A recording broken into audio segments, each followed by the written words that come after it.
The Governor descended the steps of the Capitol slowly and with pauses, lifting a list frequently to his eye. He had intermittently penciled in between stages of the forenoon's public business, and his gait grew absent as he recurred now to his jottings in their accumulation, with a slight pain at their number, and the definite fear that they would be more in season to come. They were the names of his friends' children, to whom his excellent heart moved him to give Christmas presents. He had put off this regenerating evil until the latest day, as was his custom, and now he was setting forth to do the whole thing at a blow, entirely planless among the guns and rocking horses that would presently surround him. As he reached the highway he heard himself familiarly addressed from a distance, and turning, saw four sons of the alkali jogging into town from the plain. One who had shouted to him galloped out from the others, rounded the Capitol's enclosure, and, approaching with radiant countenance, leaned to reach the hand of the Governor, and once again greeted him with a hilarious "Hello, Doc." Governor Barker, M.D., seeing Mr. McLean unexpectedly after several years, hailed the horseman with frank and lively pleasure, and, inquiring who might be the other riders behind, was told that they were Shorty, Chalkeye, and Dollar Bill, come for Christmas. "And dandies to hit town with," Mr. McLean added, "red hot." "I am acquainted with them," assented his Excellency. "We've been ridin' trail for 12 weeks," the cow puncher continued, "and the money in our pants is talkin' joy to us right out loud." Then Mr. McLean overflowed with talk and pungent confidences, for the holidays already rioted in his spirit, and his tongue was loosed over their coming rites. "We've soured on scenery," he finished, in his dramatic idiom. "We're heeled for a big time." "Call on me," remarked the Governor, cheerily, "when you're ready for bromides and sulphates." "I ain't box headed no more," protested Mr. McLean. "I've got maturity, Doc, since I seen you at the rain making, and I'm a heap older than them hospital days when I bust my leg on you. 3 or 4 glasses and quit. That's my rule." "That your rule, too?" inquired the Governor of Shorty, Chalkeye, and Dollar Bill. These gentlemen in the saddle were sitting quite expressionless upon their horses. "We ain't talkin', we're waitin'," observed Chalkeye, and the three cynics smiled amiably. "Well, Doc, see you again," said Mr. McLean. He turned to accompany his brother cow punchers, but in that particular moment Fate descended, or came up, from whatever place she dwells in, and entered the body of the unsuspecting Governor. "What's your hurry?" said Fate, speaking in the official's hearty manner. "Come along with me." "Can't do it. Where you goin'?" "Christmasing," replied Fate. "Well, I've got to feed my horse. Christmasing, you say?" "Yes. I'm buying toys." "Toys? You? What for?" "Oh, some kids." "Yourn?" screeched Lin, precipitately. His Excellency, the jovial Governor, opened his teeth in pleasure at this, for he was a bachelor, and there were 15 upon his list, which he held up for the edification of the hasty McLean. "Not mine, I'm happy to say. My friends keep marrying and settling, and their kids call me uncle and climb around and bother, and I forget their names, and think it's a girl, and the mother gets mad. Why, if I didn't remember these little folks at Christmas, they'd be wondering not the kids, they just break your toys and don't notice, but the mother would wonder, 'What's the matter with Dr. Barker? Has Governor Barker gone back on us?' That's where the strain comes." He broke off, facing Mr. McLean with another spacious laugh. But the cow puncher had ceased to smile, and now, while Barker ran on exuberantly, McLean's wide open eyes rested upon him, singular and intent, and in their hazel depths the last gleam of jocularity went out. That's where the strain comes, you see. Two sets of acquaintances, grateful patients and loyal voters, and I've got to keep solid with both outfits, especially the wives and mothers. They're the people. So it's drums and dolls and sheep on wheels and games and monkeys on a stick, and the sales lady shows you a mechanical bear, and it costs too much, and you forget whether the judge's second girl is Nellie or Susie, and well, I'm just in for my annual circus this afternoon. You're in luck. Christmas don't trouble a chap fixed like you." Lin McLean prolonged the sentence like a distant echo. "A chap fixed like you." The cow puncher said it slowly to himself. "No, sure." He seemed to be watching Shorty and Chalkeye and Dollar Bill going down the road. "That's a new idea. Christmas," he murmured, for it was one of his oldest, and he was recalling the Christmas when he wore his first long trousers. "Comes once a year pretty regular," remarked the prosperous Governor. "Seems often when you pay the bill." "I haven't made a Christmas gift," pursued the cow puncher dreamily. "Not for Lord, it's 100 years, I guess. I don't know anybody that has any right to look for such a thing from me." This was indeed a new idea, and it did not stop the chill that was spreading in his heart. "Gee whiz!" said Barker, briskly. "There goes 12 o'clock. I've got to make a start. Sorry you can't come and help me. Good bye." His Excellency left the rider sitting motionless, and forgot him at once in his own preoccupation. He hastened upon his journey to the shops with the list, not in his pocket, but held firmly, like a plank in the imminence of shipwreck. The Nellies and Susies pervaded his mind, and he struggled with the presentiment that in a day or two he would recall some omitted and wretchedly important child. Quick hoofbeats made him look up, and Mr. McLean passed like a wind. The Governor absently watched him go, and saw the pony hunch and stiffen in the check of his speed when Lin overtook his companions. Down there, in the distance, they took a side street, and Barker rejoicingly remembered one more name and wrote it as he walked. In a few minutes he had come to the shops and met face to face with Mr. McLean. "The boys are seein' after my horse," Lin rapidly began, "and I've got to meet 'em sharp at 1. We're 12 weeks shy on a square meal, yu' see, and this first has been a date from way back. I'd like to" here Mr. McLean cleared his throat, and his speech went less smoothly. "Doc, I'd like just for a while to watch yu' gettin' them monkeys, yu' know."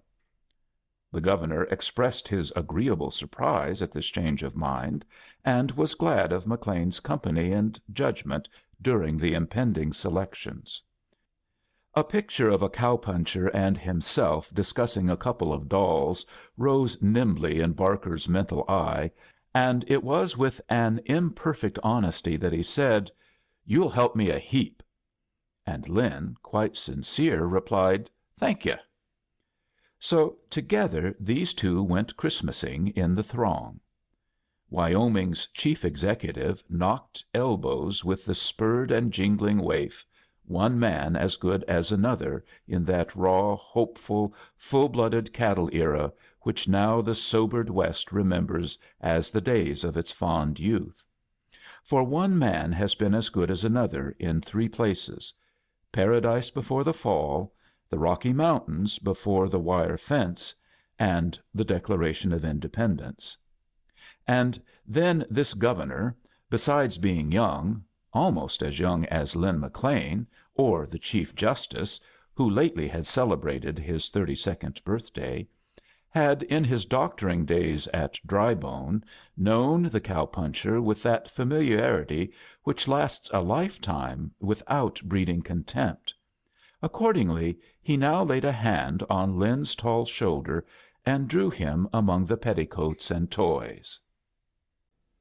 Christmas filled the windows and Christmas stirred in mankind.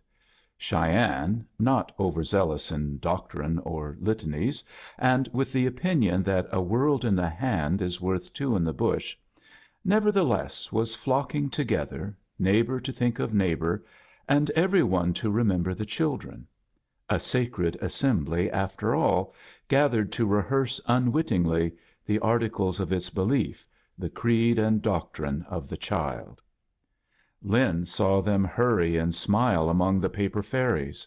They questioned and hesitated, crowded and made decisions, failed utterly to find the right thing, forgot and hastened back, suffered all the various desperation of the 11th hour, and turned homeward, dropping their parcels with that undimmed goodwill that once a year makes gracious the universal human face. This brotherhood swam and beamed before the cow puncher's brooding eyes, and in his ears the greeting of the season sang. Children escaped from their mothers and ran chirping behind the counters to touch and meddle in places forbidden. Friends dashed against each other with rabbits and magic lanterns, greeted in haste, and were gone amid the sound of musical boxes. Through this tinkle and bleating of little machinery the murmur of the human heart drifted in and out of McLean's hearing. Fragments of home talk, tendernesses, economies, intimate first names, and dinner hours. And whether it was joy or sadness, it was in common. The world seemed knit in a single skein of home ties. Two or three came by whose purses must have been slender, and whose purchases were humble and chosen after much nice adjustment. And when one plain man dropped a word about both ends meeting, and the woman with him laid a hand on his arm, saying that his children must not feel this year was different, Lin made a step towards them. There were hours and spots where he could readily have descended upon them at that, played the role of clinking affluence, waved thanks aside with competent blasphemy, and, tossing off some infamous whiskey, cantered away in the full self-conscious strut of the frontier. But here was not the moment. The abashed cow-puncher could make no such parade in this place. The people brushed by him back and forth, busy upon their errands, and aware of him scarcely more than if he had been a spirit looking on from the helpless dead. And so, while these weaving needs and kindnesses of man were within arm's touch of him, he was locked outside with his impulses. Barker had, in the natural press of customers, long parted from him, to become immersed in choosing and rejecting.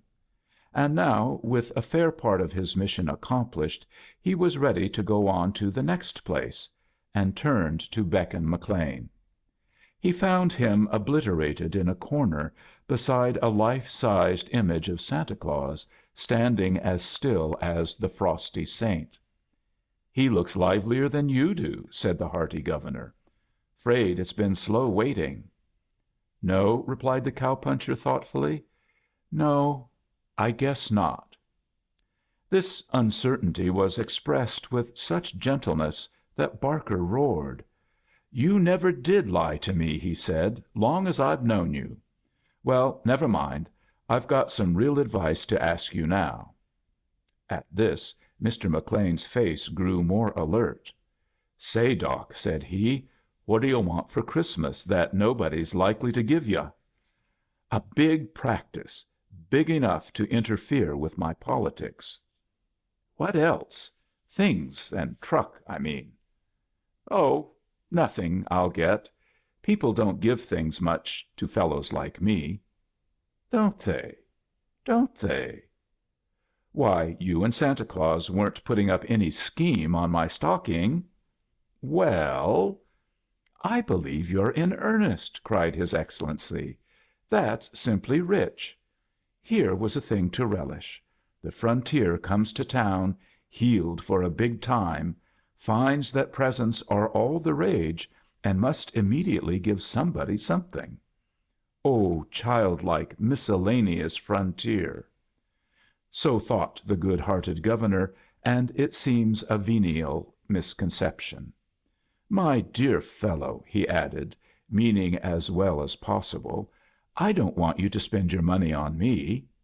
I've got plenty, all right, said Lin, shortly. Plenty's not the point. I'll take as many drinks as you please with you. You didn't expect anything from me. That don't. There. Of course you didn't. Then what are you getting proud about? Here's our shop. They stepped in from the street to new crowds and counters. Now, pursued the Governor, this is for a very particular friend of mine. Here they are. Now, which of those do you like best? They were sets of Tennyson in cases holding little volumes equal in number, but the binding various, and Mr. McLean reached his decision after one look. That, said he, and laid a large muscular hand upon the laureate. The young lady behind the counter spoke out acidly, and Lin pulled the abject hand away. His taste, however, happened to be sound, or at least it was at one with the Governor's. But now they learned that there was a distressing variance in the matter of price. The Governor stared at the delicate article of his choice.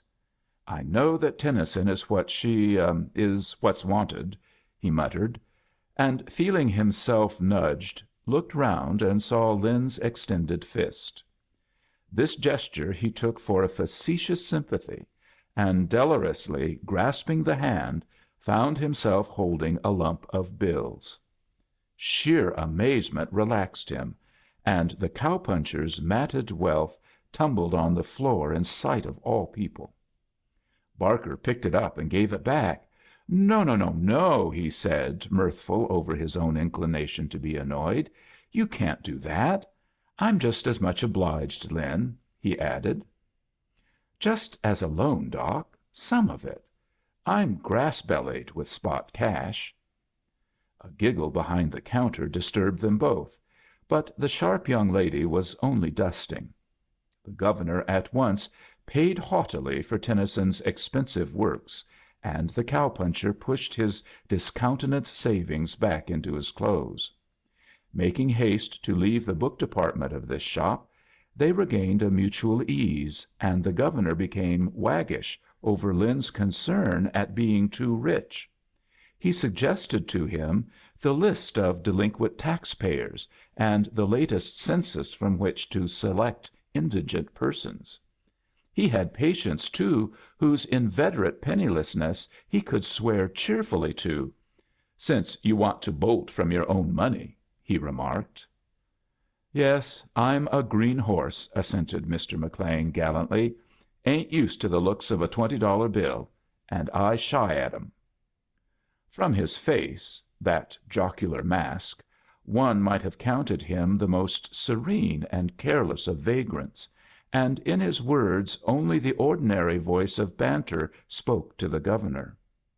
A good woman, it may well be, would have guessed before this the sensitive soul in the blundering body; but Barker saw just the familiar, whimsical, happy‐go‐lucky McLean of old days, and so he went gayly and innocently on, treading upon holy ground. "I've got it!" he exclaimed. "Give your wife something." The ruddy cow‐puncher grinned. He had passed through the world of woman with but few delays, rejoicing in informal and transient entanglements, and he welcomed the turn which the conversation seemed now to be taking. "If you'll give me her name and address," said he, with the future entirely in his mind. "Why, Laramie," and the Governor feigned surprise. "Say, Doc," said Lin, uneasily, "none of 'em ain't married me since I saw you last." "Then she hasn't written from Laramie," said the hilarious Governor. And Mr. McLean understood and winced in his spirit deep down. "Gee whiz!" went on Barker. "I'll never forget you and Lusk that day." But the mask fell now. "You're talking of his wife, not mine," said the cow puncher very quietly, and smiling no more. "And, Doc, I'm going to say a word to yu', for I know yu've always been my good friend. I'll never forget that day myself, but I don't want to be reminded of it."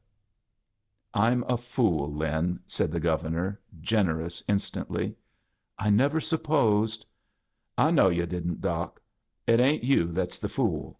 And in a way " Lin's speech ended among his crowding memories, and Barker, seeing how wistful his face had turned, waited. "But I ain't quite the same fool I was before that happened to me," the cow puncher resumed, "though maybe my actions don't show to be wiser. I know that there was better luck than a man like me had any call to look for." The sobered Barker said simply, "Yes, Lin." He was set to thinking by these words from the unsuspected inner man. Out in the Bow Leg country, Lin McLean had met a woman with thick red cheeks, calling herself by a maiden name; and this was his whole knowledge of her when he put her one morning astride a Mexican saddle and took her 50 miles to a magistrate and made her his lawful wife, to the best of his ability and belief. His sage brush intimates were confident he would never have done it but for a rival. Racing the rival and beating him had swept Mr. McLean past his own intention, and the marriage was an inadvertence. "He jest bumped into it before he could pull up," they explained; and this casualty, resulting from Mr. McLean's sporting blood, had entertained several hundred square miles of alkali. For the new made husband the joke soon died.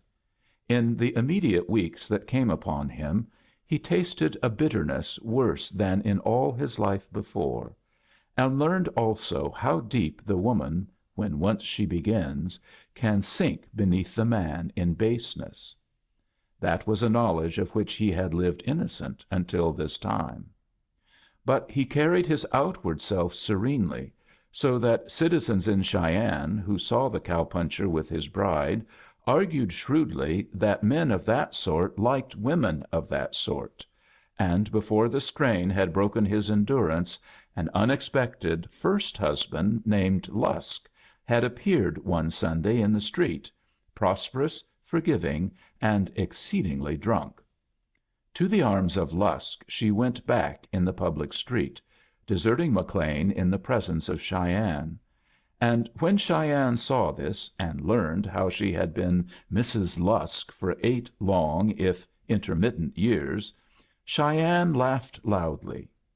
Lin McLean laughed too, and went about his business, ready to swagger at the necessary moment, and with the necessary kind of joke always ready to shield his hurt spirit. And soon, of course, the matter grew stale, seldom raked up in the Bow Leg country where Lin had been at work. So lately he had begun to remember other things besides the smoldering humiliation. "Is she with him?" he asked Barker, and musingly listened while Barker told him. The Governor had thought to make it a racy story, with the moral that the joke was now on Lusk; but that inner man had spoken, and revealed the cow puncher to him in a new and complicated light. Hence he quieted the proposed lively cadence and vocabulary of his anecdote about the house of Lusk, and instead of narrating how Mrs. beat Mr. on Mondays, Wednesdays, and Fridays, and Mr. took his turn the odd days, thus setting one ahead of his lady, while the kid Lusk had outlined his opinion of the family by recently skipping to parts unknown. Barker detailed these incidents more gravely, adding that Laramie believed Mrs. Lusk addicted to opium. "I don't guess I'll leave my card on 'em," said McLean, grimly, "if I strike Laramie." "You don't mind my saying I think you're well out of that scrape?" Barker ventured. "Shucks, no. That's all right, Doc. Only, yu' see now, a man gets tired pretending, onced in a while." Time had gone while they were in talk, and it was now half after one, and Mr. McLean late for that long plotted first square meal.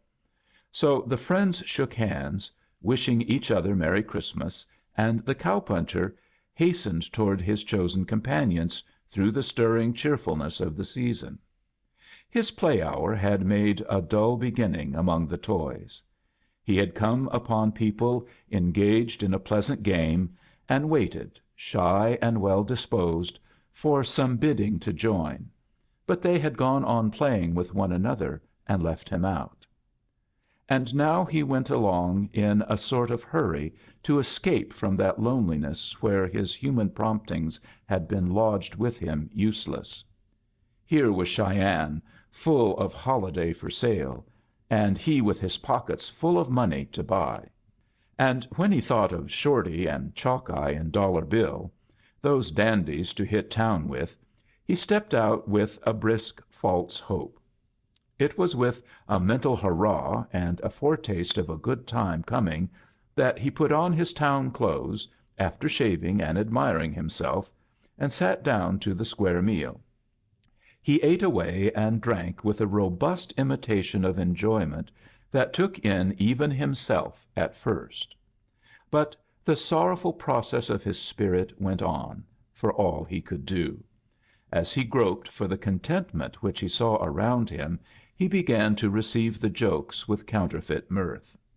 Memories took the place of anticipation, and through their moody shiftings he began to feel a distaste for the company of his friends and a shrinking from their lively voices.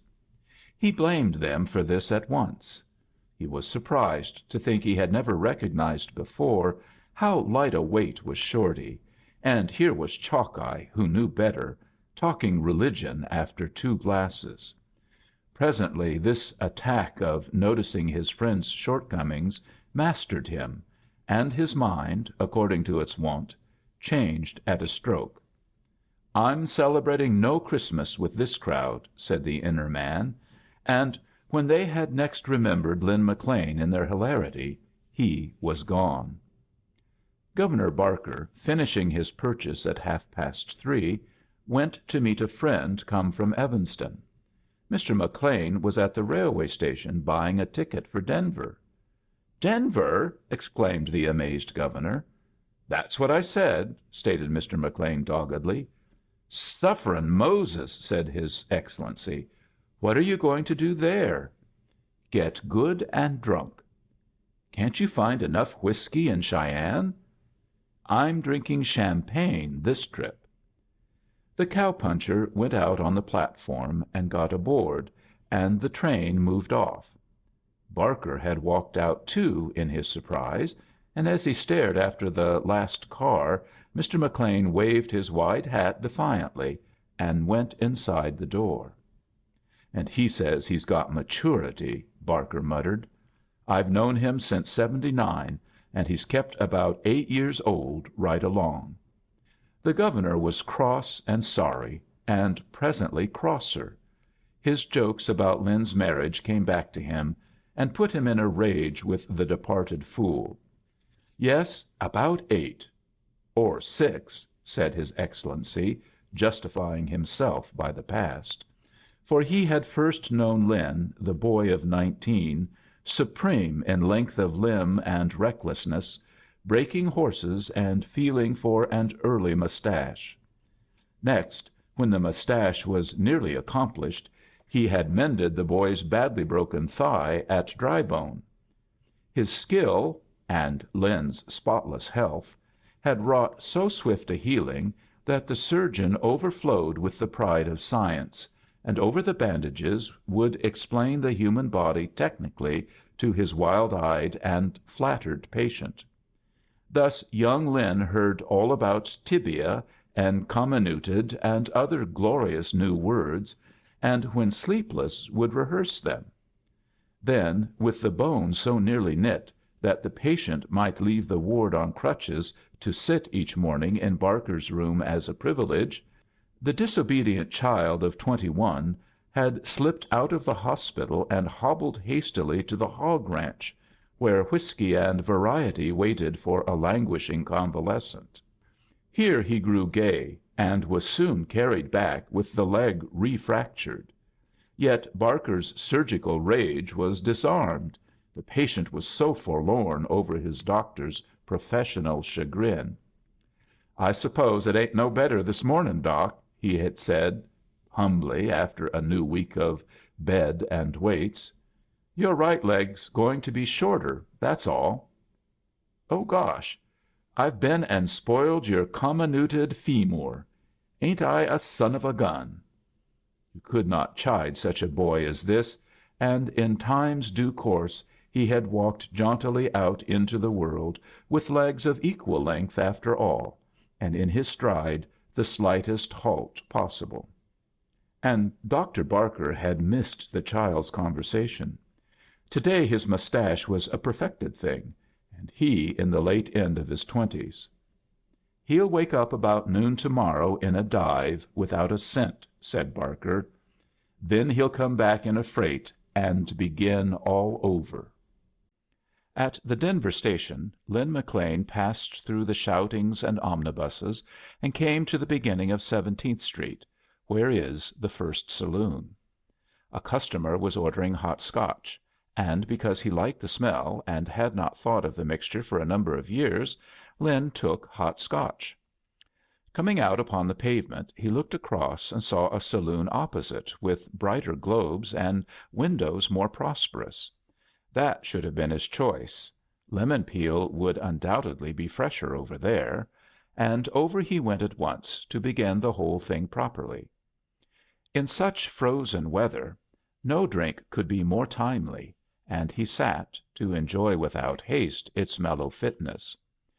Once again on the pavement, he looked along the street towards uptown beneath the crisp, cold electric lights, and three little bootblacks gathered where he stood and cried, "Shine, shine," at him. Remembering that you took the third turn to the right to get to the best dinner in Denver, Lin hit on the skilful plan of stopping at all hot Scotches between. But the next occurred within a few yards, and it was across the street. This one being attained and appreciated, he found that he must cross back again or skip number 4. At this rate he would not be dining in time to see much of the theatre, and he stopped to consider. It was a German place he had just quitted, and a huge light poured out on him from its window, which the proprietor's fatherland sentiment had made into a show. Lights shone among a well-set pine forest, where beery, jovial gnomes sat on roots and reached upward to Santa Claus. He, grinning, fat, and Teutonic, held on his right hand forever a foaming glass, and forever in his left a string of sausages that dangled down among the gnomes. With his American back to this, the cow puncher, wearing the same serious, absent face he had not changed since he ran away from himself at Cheyenne, considered carefully the hot Scotch question, and which side of the road to take and stick to, while the little bootblacks found him once more and cried, "Shine, shine," monotonous as snowbirds. He settled to stay over here with the South Side Scotches, and the little one-note song reaching his attention, he suddenly shoved his foot at the nearest boy, who lightly sprang away. "Dare you touch him!" piped a snowbird dangerously. They were in short trousers, and the eldest enemy, it may be, was 10. "Don't hit me," said Mr. McLean. "I'm innocent." "Well, you leave him be," said one. "What's he layin' to kick you for, Billy? 'Tain't your pop, is it?" "Nah," said Billy in scorn. "Father never kicked me. Don't know who he is." "He's a special," shrilled the leading bird sensationally. "He's got a badge, and he's going to arrest yer." Two of them hopped instantly to the safe middle of the street and scattered with practised strategy. But Billy stood his ground. "Dare you to arrest me," said he. "What'll you give me not to?" inquired Lin, and he put his hands in his pockets, arms akimbo. "Nothing. I've done nothing," announced Billy, firmly. But even in the last syllable his voice suddenly failed, a terror filled his eyes, and he, too, sped into the middle of the street. "What's he claim you lifted?" inquired the leader with eagerness. "Tell him you haven't been inside a store to day." "We can prove it," they screamed to the special officer. "Say," said the slow spoken Lynn from the pavement, "you're poor judges of a badge, you fellows." His tone pleased them where they stood, wide apart from one another. Mr. McLean also remained stationary in the bluish illumination of the window. "Why, if any policeman was caught wearing this here," said he, following his sprightly invention, "he'd get arrested himself." This struck them extremely. They began to draw together, Billy lingering the last. "If it's your idea," pursued Mr. McLean, alluringly, as the three took cautious steps nearer the curb, "that blue clasped hands in a circle of red stars gives the bearer the right to put folks in the jug, why, I'll get somebody else to black my boots for $1." The three made a swift rush, fell on simultaneous knees, and, clattering their boxes down, began to spit in an industrious circle. "Easy!" wheedled Mr. McLean, and they looked up at him, staring and fascinated.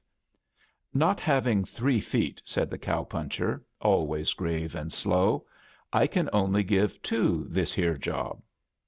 "He's got a big pistol and a belt," exulted the leader, who had precociously felt beneath Lin's coat.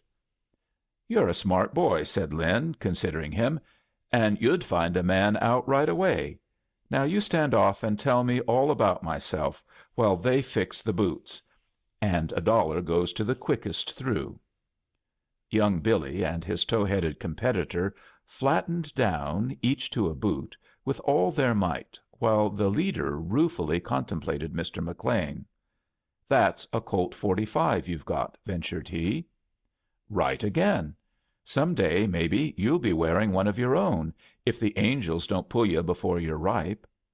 "I'm through," sang out Towhead, rising in haste.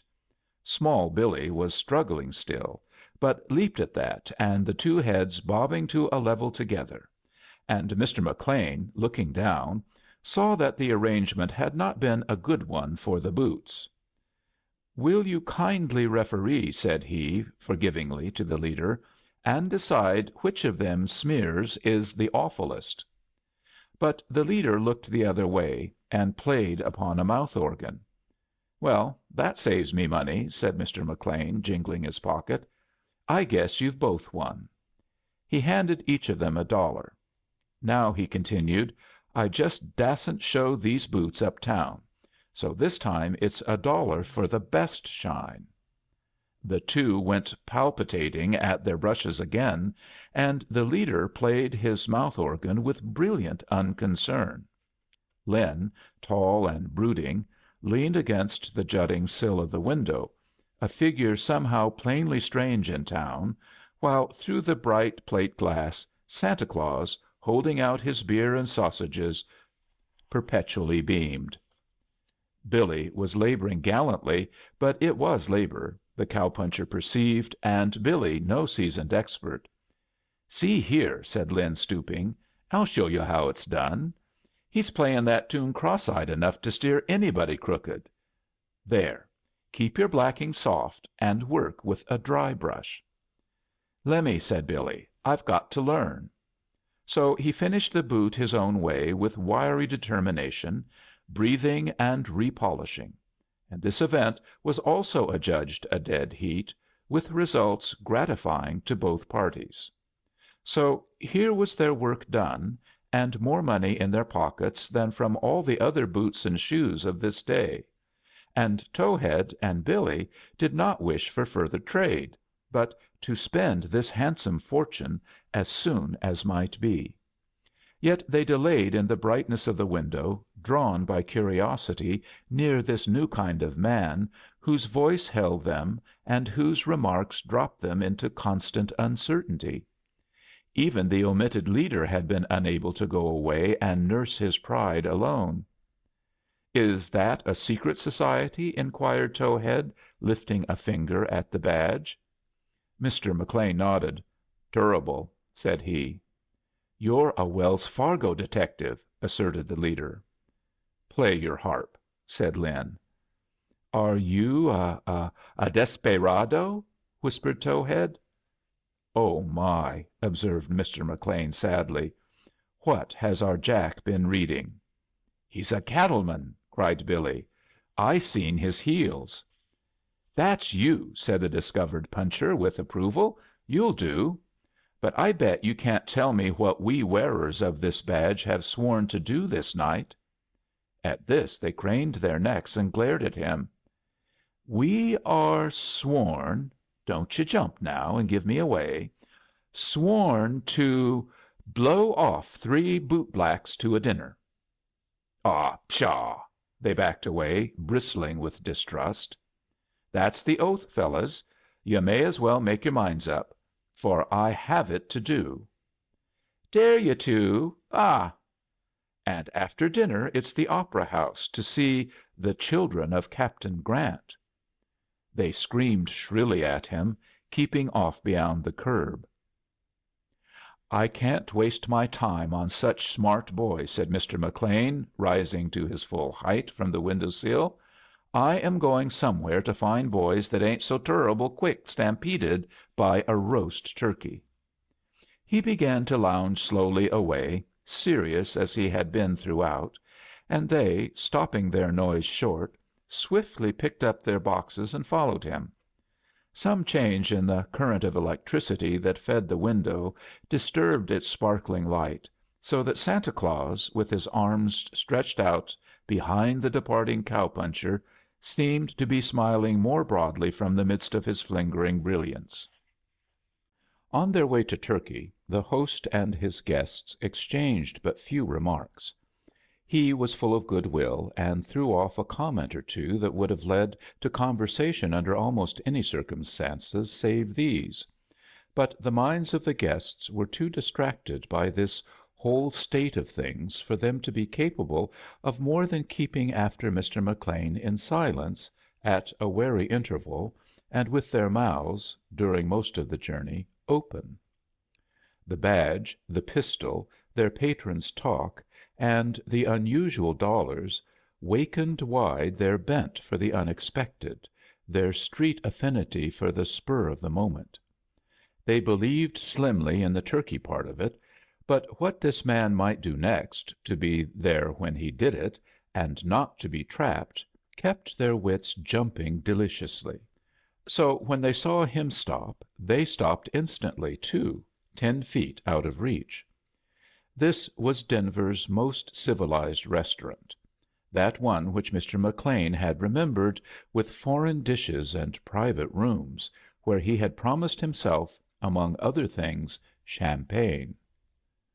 Mr. McLean had never been inside it, but heard a tale from a friend, and now he caught a sudden sight of people among geraniums with plumes and white shirt fronts, very elegant. It must have been several minutes that he stood contemplating the entrance and the luxurious couples who went in. "Plumb French," he observed at length, and then, "Shucks," in a key less confident, while his guests 10 feet away watched him narrowly. "They're eating patty de parlez-vous in there," he muttered, and the 3 bootblacks came beside him. "Say, fellows," said Lin, confidingly, "I wasn't raised good enough for them dude dishes.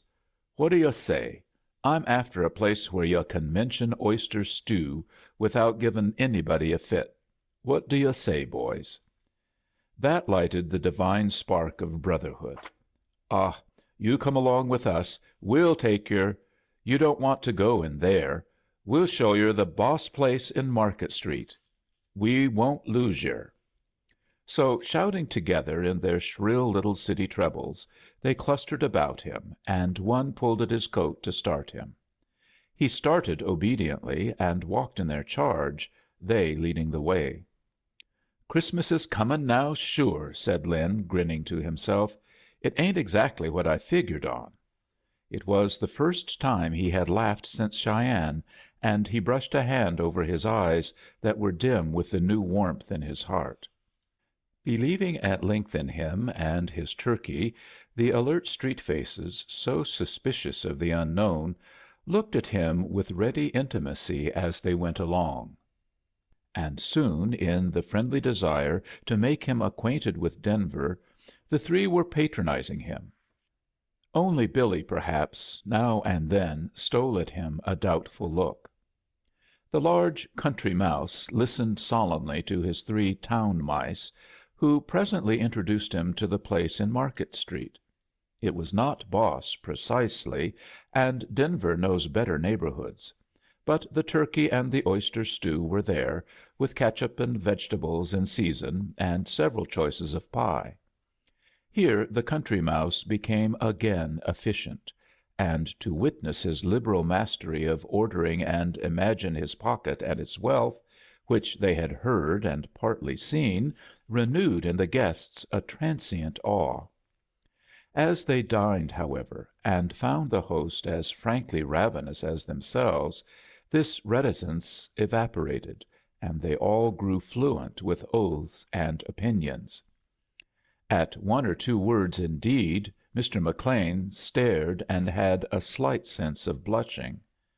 "Have a cigarette?" said the leader over his pie. "Thank yu'," said Lin. "I won't smoke if you'll excuse me." He had devised a wholesome meal with water to drink. "Chewin's no good at meals," continued the boy.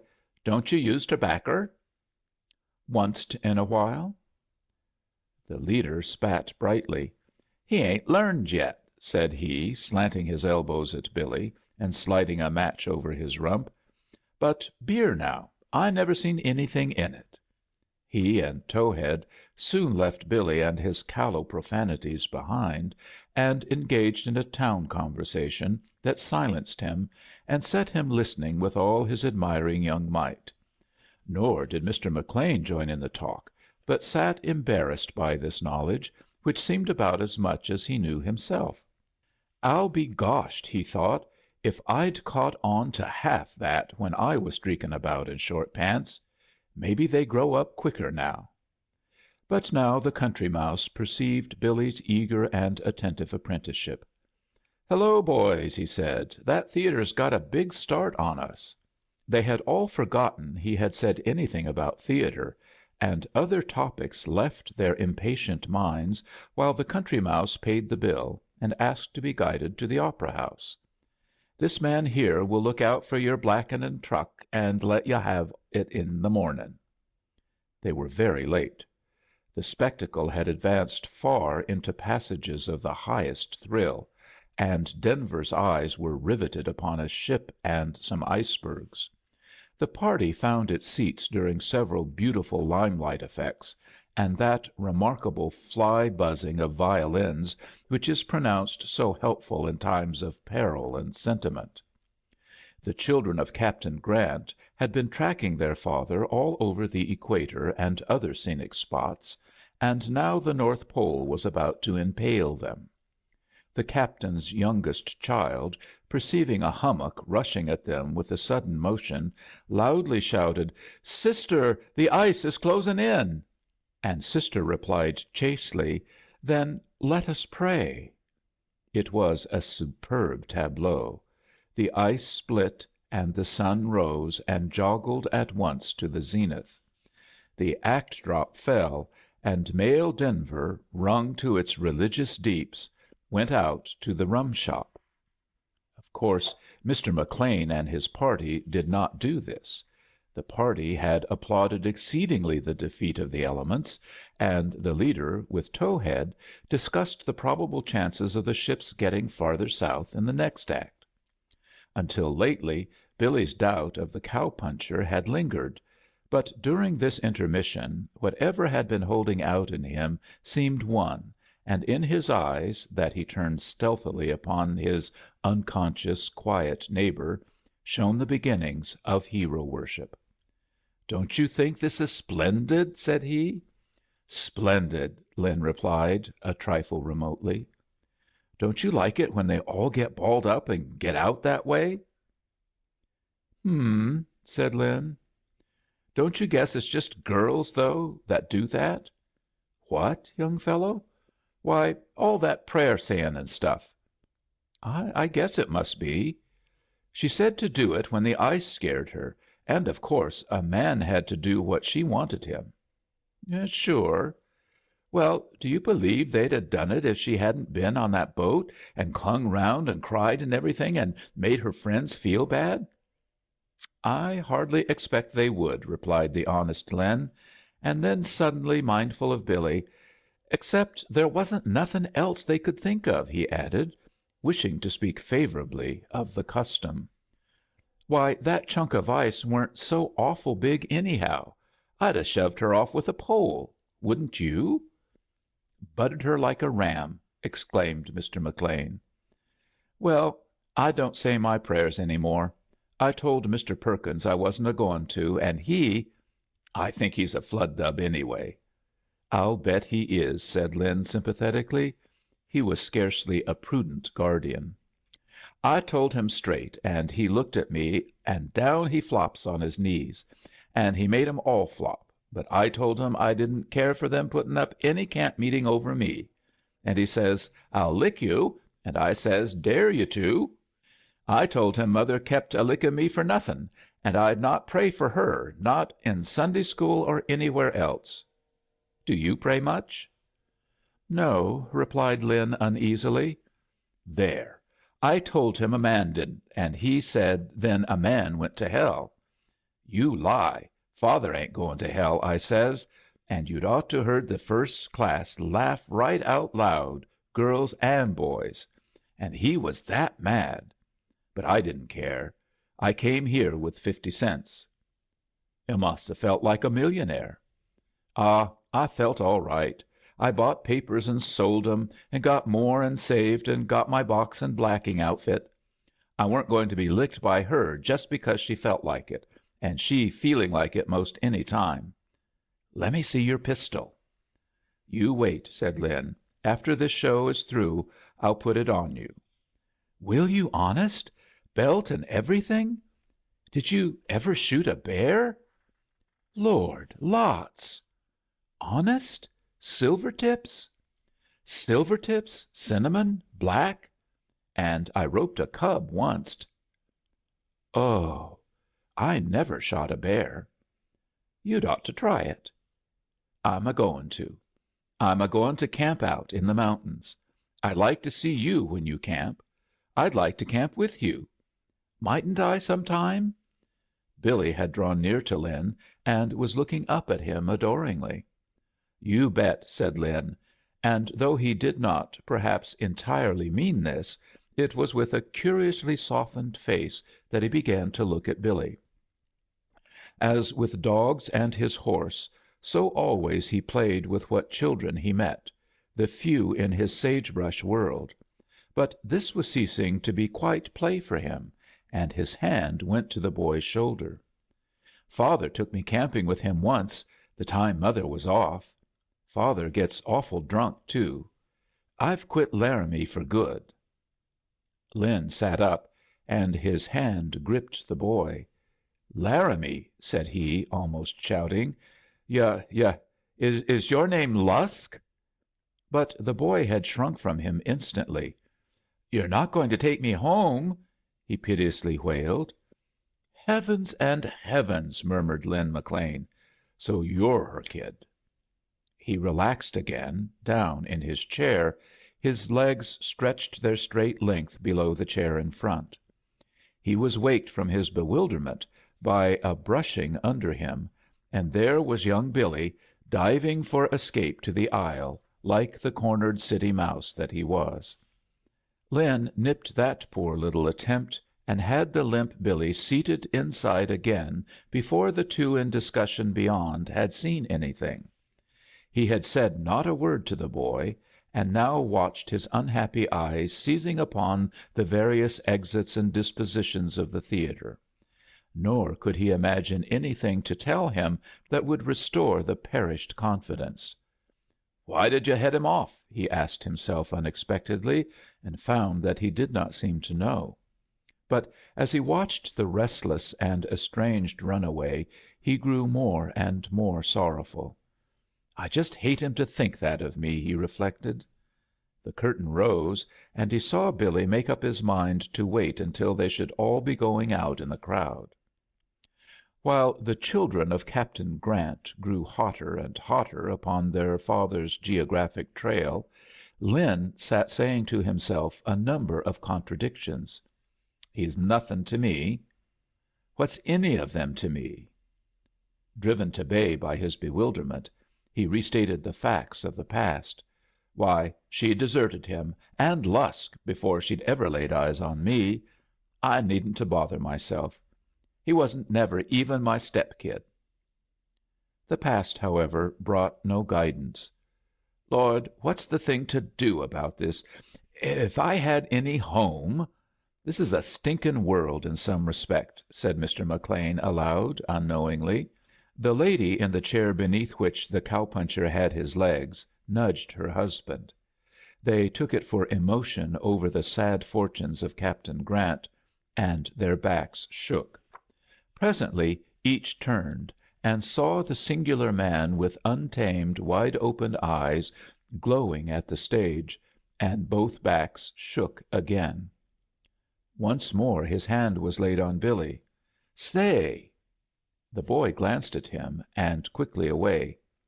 "Look at me and listen." Billy swervingly obeyed.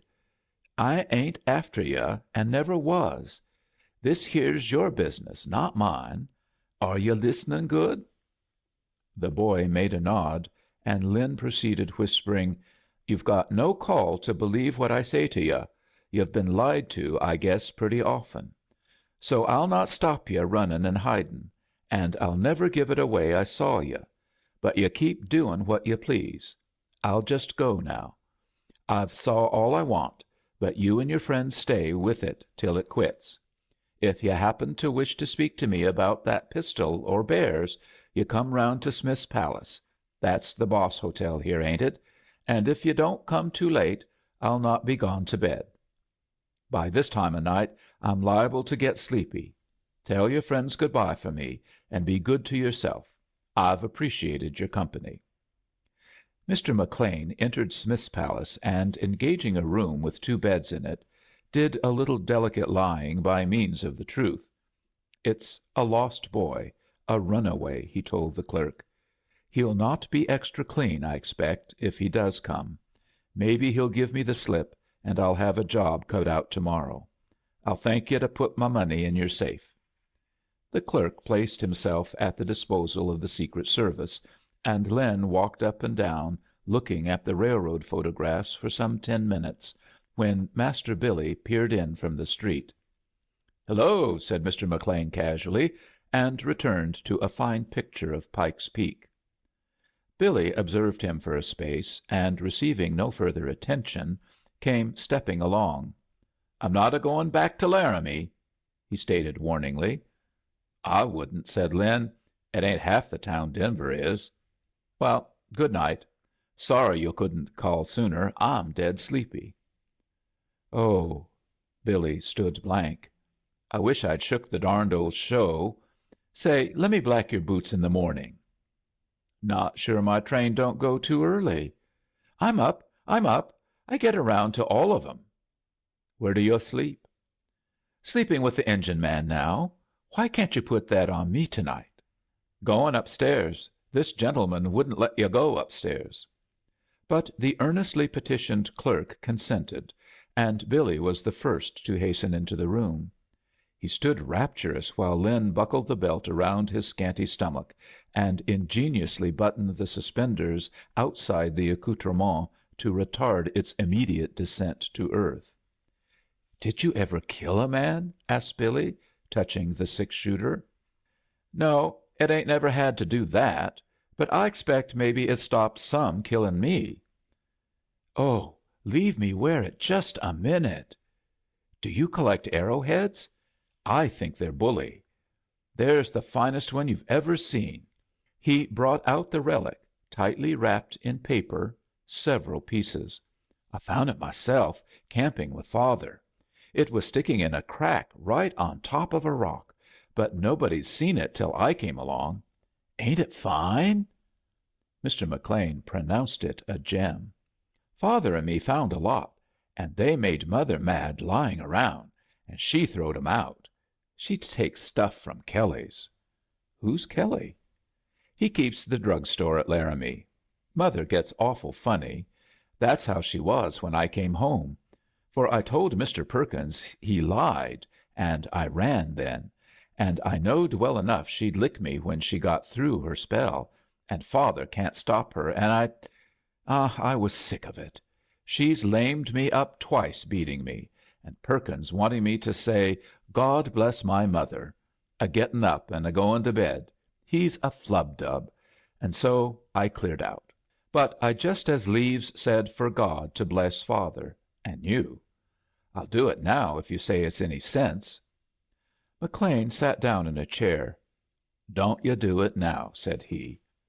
"You wouldn't like mother," Billy continued. "You can keep that." He came to Lin and placed the arrow head in his hands, standing beside him.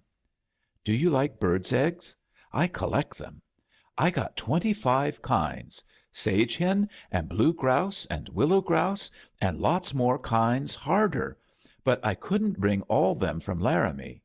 I brought the magpies, though. Do you care to see a magpie egg? Well, you stay to morrow, and I'll show you that, and some other things I got the engine man lets me keep there, for there's boys that would steal an egg. And I could take you where we could fire that pistol. Bet you don't know what that is." He brought out a small tin box shaped like a thimble, in which were things that rattled. Mr. McLean gave it up. "That's kinnikik seed.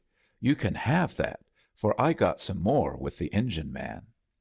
Lin received this second token also, and thanked the giver for it. His first feeling had been to prevent the boy's parting with his treasures, but something that came not from the polish of manners and experience made him know that he should take them. Billy talked away, laying bare his little soul. The street boy that was not quite come made place for the child that was not quite gone, and unimportant words and confidences dropped from him disjointed as he climbed to the knee of Mr. McLean, and inadvertently took that cow puncher for some sort of parent he had not hitherto met. It lasted but a short while, however, for he went to sleep in the middle of a sentence, with his head upon Lin's breast. The man held him perfectly still, because he had not the faintest notion that Billy would be impossible to disturb. At length he spoke to him, suggesting that bed might prove more comfortable, and, finding how it was, rose and undressed the boy and laid him between the sheets. The arms and legs seemed aware of the moves required of them, and stirred conveniently; and directly the head was upon the pillow, the whole small frame burrowed down, without the opening of an eye or a change in the breathing. Lin stood some time by the bedside, with his eyes on the long curling lashes and the curly hair. Then he glanced craftily at the door of the room and at himself in the looking-glass. He stooped and kissed Billy on the forehead, and, rising from that, gave himself a hang-dog stare in the mirror, and soon in his own bed was sleeping the sound sleep of health. He was faintly roused by the church bells, and lay still, lingering with his sleep, his eyes closed and his thoughts unshaped. As he became slowly aware of the morning, the ringing and the light reached him, and he waked wholly, and, still lying quiet, considered the strange room filled with the bells and the sun of the winter's day. "Where have I struck now?" he inquired; and as last night returned abruptly upon his mind, he raised himself on his arm. There sat Responsibility in a chair, washed clean and dressed, watching him. "You're awful late," said Responsibility, "but I weren't a goin' without tellin' you good bye." "Go?" exclaimed Lin. "Go where? You surely ain't leaving me to eat breakfast alone." The cow puncher made his voice very plaintive. Set responsibility free after all his trouble to catch him? This was more than he could do. "I've got to go. If I'd thought you'd want for me to stay, why, you said you was a goin' by the early train." "But the durned thing's got away on me," said Lin, smiling sweetly from the bed. "If I hadn't a promised them." "Who?" "Sidney Ellis and Pete Goode. Why, you know them. You grubbed with them." "Shucks!" "We're a goin' to have fun to day." "Oh?" "For it's Christmas, and we've bought some good cigars, and Pete says he'll learn me sure.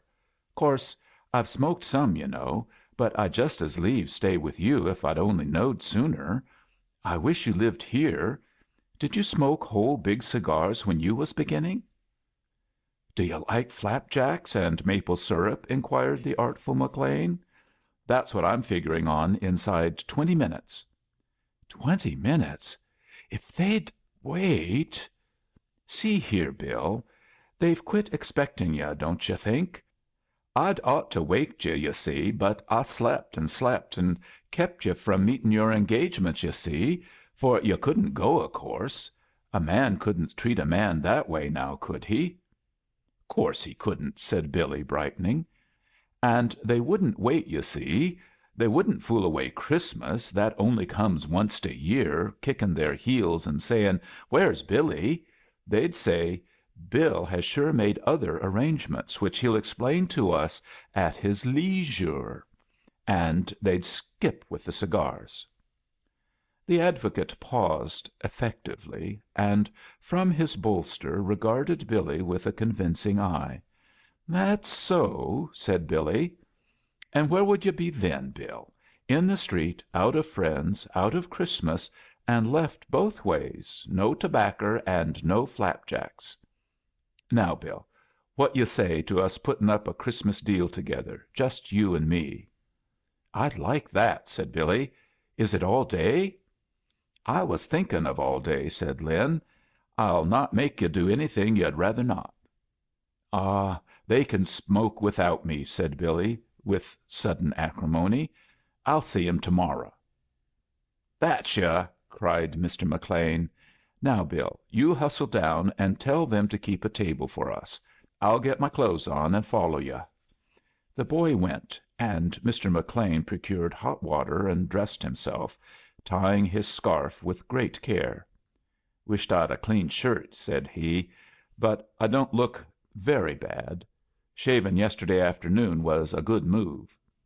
He picked up the arrow head and the kinnikinnick, and was particular to store them in his safest pocket. "I ain't sure whether you're crazy or not," said he to the man in the looking‐glass. "I ain't never been sure." And he slammed the door and went down stairs. He found young Bill on guard over a table for four, with all the chairs tilted against it as a warning to strangers. No one sat at any other table or came into the room, for it was late and the place quite emptied of breakfasters, and the several entertained waiters had gathered behind Billy's important looking back. Lin provided a thorough meal, and Billy pronounced the flannel cakes superior to flapjacks, which were not upon the bill of fare. "I'd like to see you often," said he. "I'll come and see you if you don't live too far." "That's the trouble," said the cow puncher.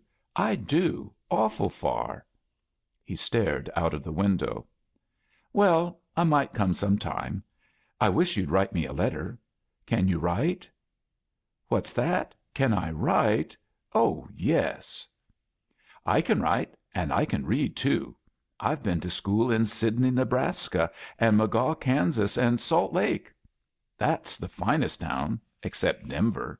Billy fell into that wonderful strain of comment which, unreplied to, yet goes on content and self‐sustaining, while Mr. McLean gave amiable signs of assent, but chiefly looked out of the window; and when the now interested waiter said, respectfully, that he desired to close the room, they went out to the office, where the money was got out of the safe and the bill paid.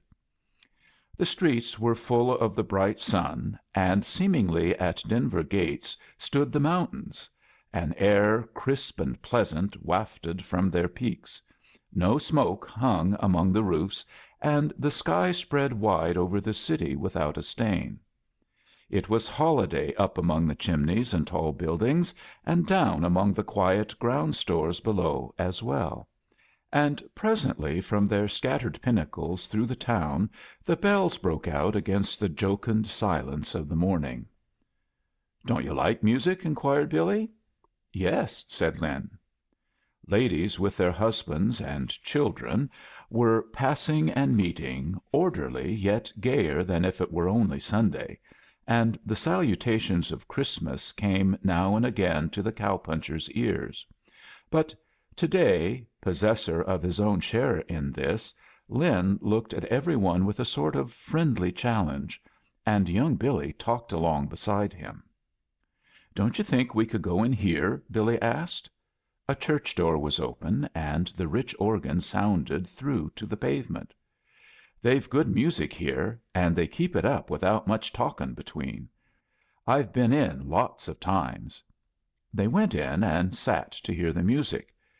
Better than the organ, it seemed to them, were the harmonious voices raised from somewhere outside, like unexpected visitants, and the pair sat in their back seat, too deep in listening to the processional hymn to think of rising in decent imitation of those around them. The crystal melody of the refrain especially reached their understandings, and when for the fourth time "Shout the glad tidings, exultingly sing" pealed forth and ceased, both the delighted faces fell. "Don't you wish there was more?" Billy whispered. "Wish there was 100 verses," answered Lin. But canticles and responses followed, with so little talking between them they were held spellbound, seldom thinking to rise or kneel. Lin's eyes roved over the church, dwelling upon the pillars in their evergreen, the flowers and leafy wreaths, the texts of white and gold. "Peace, goodwill towards men," he read. "That's so. Peace and goodwill. Yes, that's so. I expect they got that somewhere in the Bible. It's awful good, and you never think of it yourself." There was a touch on his arm, and a woman handed a book to him. "This is the hymn we have now," she whispered gently; and Lin, blushing scarlet, took it passively without a word. He and Billy stood up and held the book together, dutifully reading the words: "It came upon the midnight clear, that glorious song of old, from angels bending near the earth to touch their harps of gold. Peace on the earth."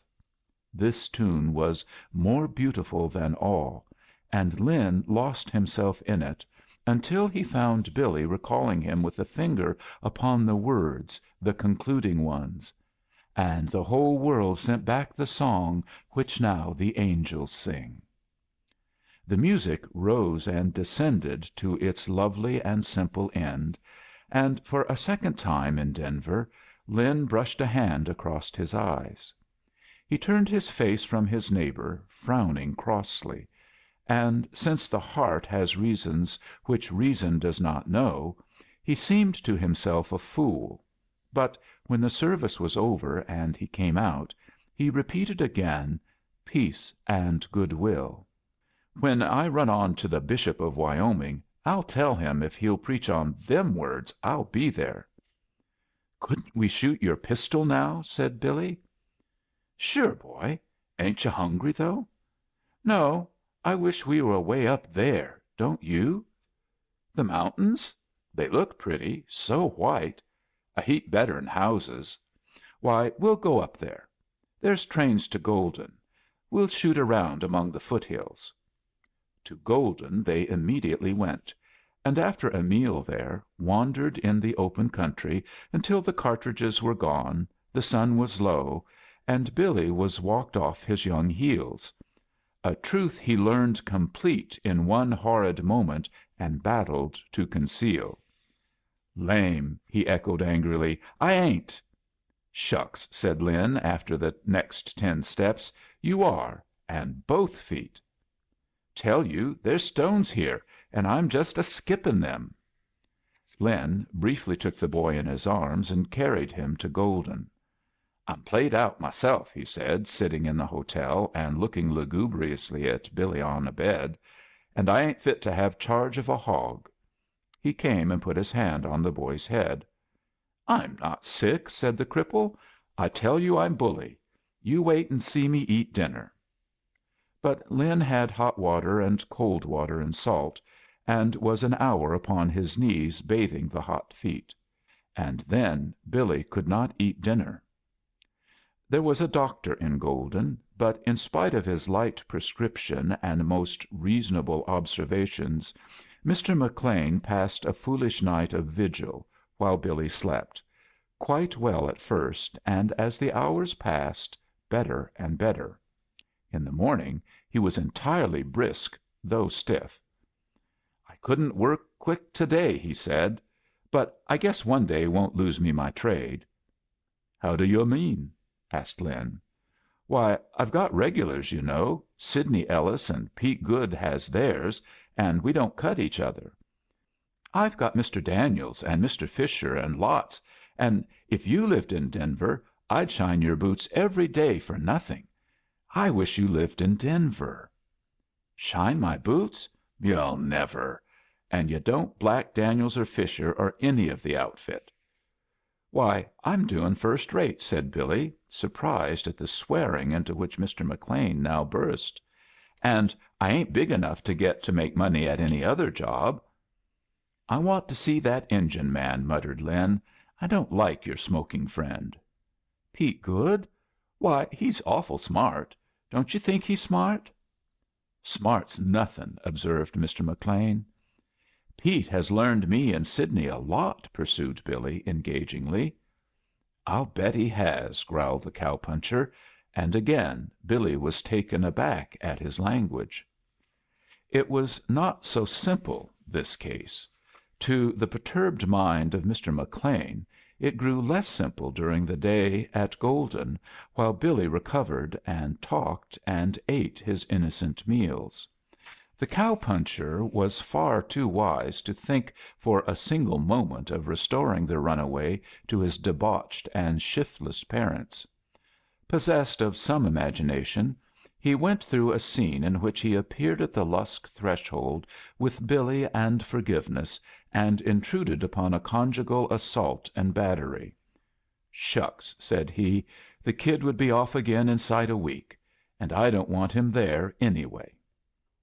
Denver, upon the following day, saw the little bootblack again at his corner, with his trade not lost.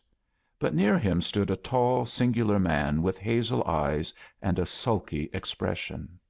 And citizens during that week noticed, as a new sight in the streets, the tall man and the little boy walking together. Sometimes they would be in shops. The boy seemed as happy as possible, talking constantly while the man seldom said a word, and his face was serious.